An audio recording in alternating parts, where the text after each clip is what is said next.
So, ang tema na tatalakayan natin sa araw na to ay patungkol sa faithfulness. The word faithfulness ay tumutukoy sa matatag na katapatan, integridad, at walang pagbabagong debosyon, lalo na sa relasyon natin sa ating Panginoon. So, our God's faithfulness ay nagsisilbi natin pundasyon ng ating paniniwala bilang mga Kristiyano. So, ang tanong ko sa inyo sa araw na to, mga kapatid, have you experienced God's faithfulness? Yes! We all know that God is faithful. Dahil hindi ka magtatagal sa Christian walk mo kung hindi faithful ang God sa iyo. Yes!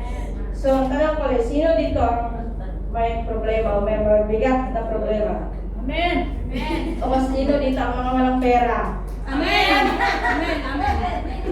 So sa pinagdaanan mong bigat na yung naranasan, kapatid, minsan ba naisip mo, natanong mo, nasaan si Lord? Nasaan si Lord sa panahon na tayo ay naghihirap? Di ba kung balikan mo yung buhay mo noon, o kaya yung pangyayari ngayon, di ba, may pagkakataon na akala mo ay wala ng pag-asa. Pero narito ka pa rin ngayon, nakakatayo at nakakaahon, at nalalampasan yung mga problema o hamon sa buhay. Di ba, isa itong indikasyon ng kanyang walang hanggang pag-ibig, awa, at dakilang katapatan. Kaya yung passage ng ating pag-aaralan ngayon ay mababasa natin sa Lamentations chapter 3, verse 22 to 23. The steadfast love of the Lord never ceases. His mercies never come to an end. They are new every morning. Great is your faithfulness. So yung title of one point na i-share sa inyo is Embracing God's Mercy and Faithfulness. So the book of Lamentation is a wonderful reminder of God's unchanging mercy and faithfulness. So isinulat ang aklat ng Lamentation ni Jeremiah pagkatapos masakin ang Babylon ang Jerusalem. So ang lungsod ay nasunog, so ang templo ay winasak at ang mga tao ay nabihag.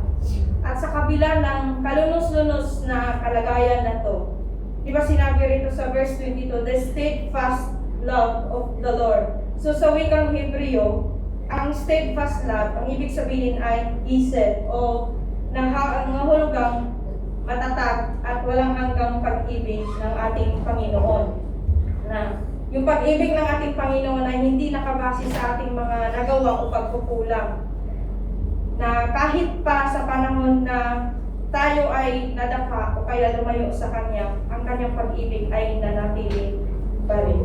So God's mercies that new every morning. So mga kapatid, sa pag-gising mo pa lang sa umaga, so isa itong indikasyon yung awa ng ating Panginoon. Yung bagong umaga, bagong pag-asa, at bagong pagkakataon. Na hindi ibig sabihin na kung kahapon ay problemado ka, ay ganun ka pa rin ngayon. So ipinapaalala sa atin ng ating Panginoon na hindi lumayo, napagod, o sumuko sa'yo, kundi ang kanyang habag at biyaya at mercy ay nare-receive sa bawat umaga. At our God's faithfulness is beyond measure, na ang kanyang katapatan ay walang hanggan, hindi natitinag at hindi nagbabago. Amen! So the book of Ruth ay isa sa mga halimbawa ng ating passage today. So tulad ni Jeremiah, ay may akda ng Lamentation, ay nakaranas ng pighati. So si Naomi, kung nabasa niyo yung buko, si Naomi ay nakaranas din ng sunod-sunod na problema. Yung kamatayan sa pamilya at saka yung matinding paggutom. Pero hindi siya pinabayaan ng ating Panginoon na maubos o makonsume.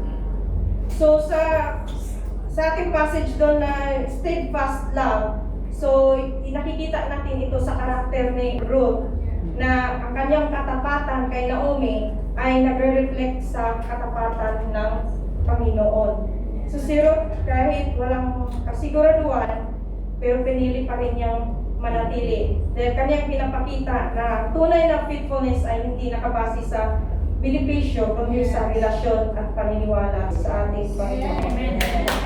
Kaya mga kapatid, pinapaalala sa atin ng ating talatang ito ang Lamentations 3:22-23 na nagbibigay sa atin ng pag-asa sa kabila ng ating mga problema at pinagdaanan na ang pag-ibig at habag ng ating Panginoon ay palaging nandyan sa buhay natin. At dapat na nakatuon o nakapokus tayo sa katotohanan ng ating Diyos na dakila at tunay na tapat. Yun lang po ang Melody.